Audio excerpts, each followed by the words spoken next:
G'day brothers and the occasional sister joining us down the Broadcheck Club. Hope this one finds you well. We are currently in my courgette patch. We've got yellow courgettes over there and green ones here. One of the best value plants you can get for getting a lot of produce. In my sub-irrigated garden, this one here, the planter box, it's just gone crazy. That extra water is meaning that the plants are just going whoo. So you've got the heat, but you've also got the moisture. And often with a raised bed like this raised bed here, you don't get that.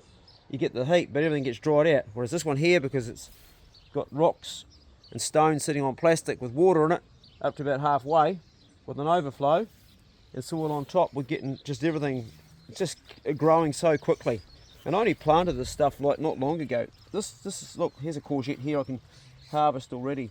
We'll take that one out, just like that, boom. And that's like, been in there 3 weeks I planted that, and plenty more coming. So that's going well. And my lettuces, well, they're smashing out. Had some salad yesterday. I think I ate more dirt than salad. I don't clean my veggies too much because you get a lot of vitamin B12 out of the ground, but I think I had a bit too much crunch. The wrong sort of crunch, you know what I mean. Even getting tomatoes coming up now, so everything's going. This time of year is a great time of year for growing stuff. And this morning I'm watering the kumara. We're supposed to be getting rain.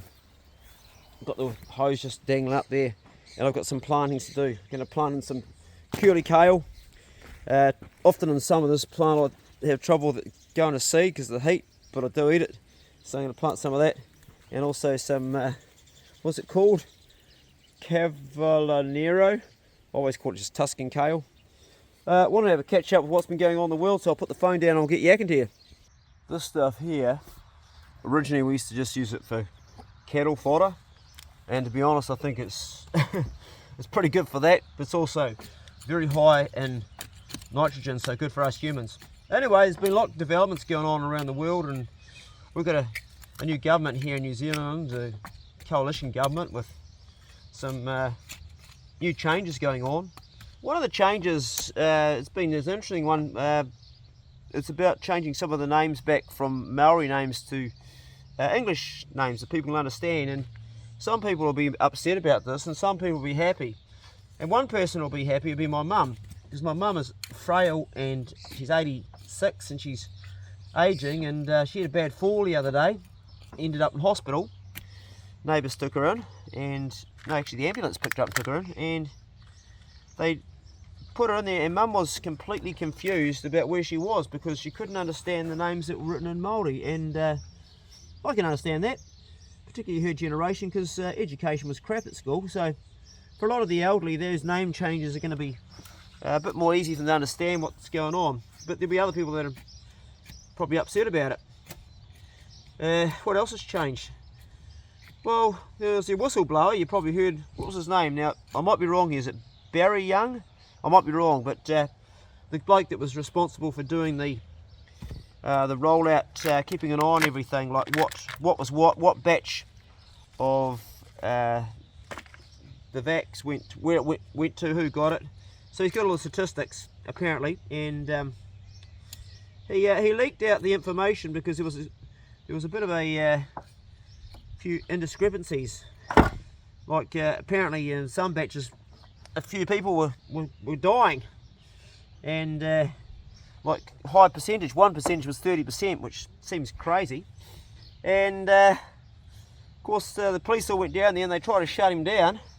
The thing is, he had anonymised all of these statistics, so there was nobody's private information before he'd released it. It was just the numbers, and so there was no breach of personal information, but they still quietened him down. So that's, I think it's gone to court. We'll find out what happened there, and it'll be interesting what comes out of that, because we've been saying for a while, you know, why do we have all these excess deaths everywhere, and all the countries that actually use that medical procedure. Now, I'm a bloke of science, as you guys know. I love the old long-term studies for everything, and I don't take anything just one thing.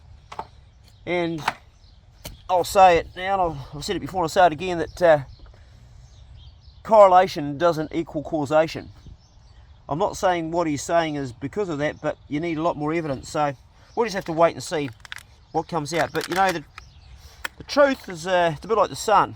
You can have darkness in that, but sooner or later, well, that's buggered, isn't it?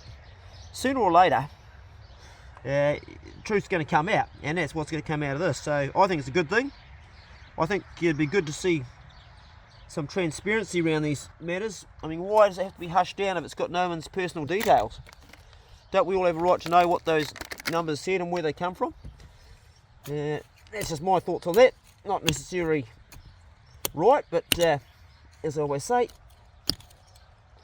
I'm always ready to be wrong on something, but I reckon I smell a rat. What do you guys smell? Those guys put on the ground there.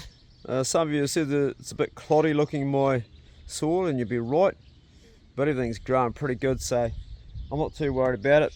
One of you said some gypsum in there.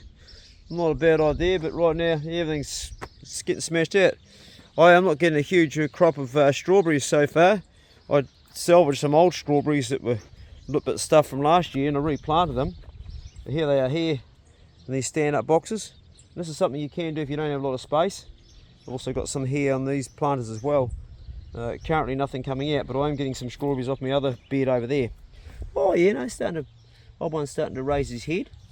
Plenty of water and plenty of feed, and they should be sweet. And my kumara bed's going pretty good beside the corn here too. Another little kumara bed coming up, but geez, the weeding's an ongoing thing, isn't it? Every day you're out here like pulling weeds out. You don't want the weeds to take the nutrition that's going to be for your kumara. So another thing that's happened is that I've been reading about my obsession, Toyota Landcruisers, which those of you that follow me will know that I'm a wee bit obsessed about those, to say it lightly. And I'll see that the Toyota putting out a 4-cylinder next year, Toyota Landcruiser, and they reckon it's going to be more powerful than the V8. Can't imagine that, can you? Can you imagine one that's more powerful than a V8 that's a 4-cylinder? It's a 2.8 with a turbo. Really?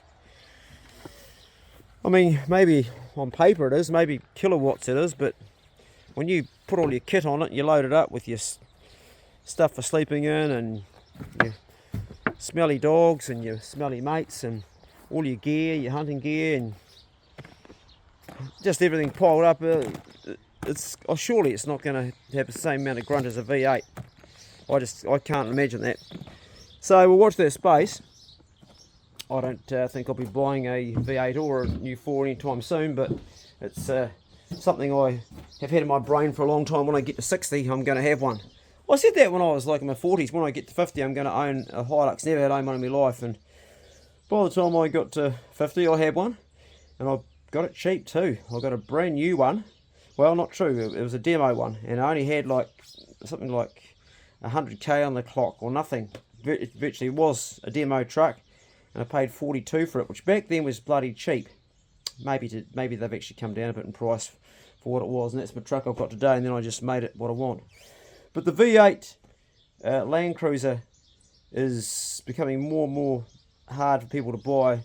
If you think about it, the engine alone and that there is worth between 35 and 40 grand just for the engine. So if they bring out a 4-cylinder, that 4-cylinder engine is only going to be to build probably, price-wise, I'm thinking between 15 grand and 20 grand. So that's going to chop maybe 20 grand off the price of the truck, making it a bit more accessible for some of us. Watch the space. It'll be interesting to see. Everything's changing with vehicles, and they're talking about 4-wheel drive coming in electric, and that ain't going to happen for a long time around here in this country. People just ain't going to be able to utilise something like that because there's no charging points in the bush where you go.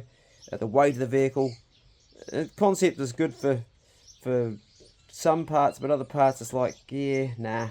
We'll see. If it was really good, they'd be making thousands of them because they'd sell them, but no one wants to buy them because they're too expensive. And I heard, and I'm not sure if that's right, but the government, New Zealand, is actually going to now make it so that you've also got to pay a road user if you're driving electric. That'd be interesting. And you should too, because they're heavy. Anyway, my thoughts. Have a great weekend, brothers. I'll send this one away since I haven't done anything for a bit. And look after yourself. If you know a brother who's trouble any sort of way, whether he needs help to shift one house to another, or he's struggling with his health, or he's struggling with anything, lend a hand. You'd be surprised how, once you start doing it, how easy it is when you help somebody. Often it's like, oh, shifting house is a real tough one, eh? It's probably one of the most stressful things you can do. But if you've got a brother or a mate that's shifting, always offer them a hand, and you'll find when you start doing it, the job's actually fun, and it's easy once you get into the momentum of it and you enjoy it. and it does make a difference. I know, because I've shifted before, and hopefully I'm not shifting for a while. Go steady, and we'll catch you in the next Bro Check Club video. See you later.